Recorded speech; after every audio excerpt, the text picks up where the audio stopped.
জাতীয় ঐক্যমত্য কমিশনের কার্যক্রম নিয়ে আগ্রহ প্রত্যাশা যেমন অনেক, তেমনি হতাশা ও উৎকণ্ঠাও জনগণে রয়েছে। বিএনপির পক্ষ থেকে আমরা যেমন 6টি সংস্কার কমিশনের কার্যক্রম সক্রিয়ভাবে অংশ নিয়েছি, তেমনি ঐকমত্য কমিশনের প্রতিদিনের আলোচনায় আমাদের প্রতিনিধিগণ কার্যকর অংশগ্রহণ করে চলেছেন। বিভিন্ন বিষয়ে ঐকমত্যে পৌঁছার জন্য আমাদের প্রতিনিধিগণ সভায় অংশগ্রহণকারী অন্যান্য রাজনৈতিক দলের মধ্যে ঐকমত্য প্রতিষ্ঠা করা এবং অনেক বিষয়ে ছাড় দিয়ে হলেও একমত হয়ে কমিশনের ঐকমত্য প্রতিষ্ঠার প্রয়াসকে সহযোগিতা করেছেন।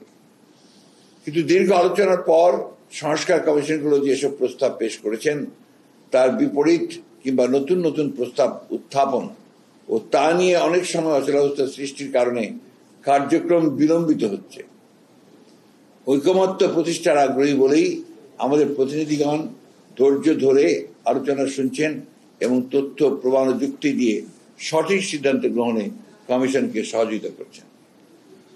রাষ্ট্র পরিচালনায় গুরুত্বপূর্ণ কর্তৃপক্ষ প্রতিষ্ঠানকে শক্তিশালী করার নামে জনগণের নির্বাচিত সংসদ, নির্বাচিত সরকার তথা রাষ্ট্র কাঠামোকে দুর্বল ও অকার্য করার কোনো প্রস্তাবের যুক্তিসঙ্গত বিরোধিতা সংস্কারের মূল উদ্দেশ্যের সাথে সঙ্গতিপূর্ণ বলেই আমরা মনে করি।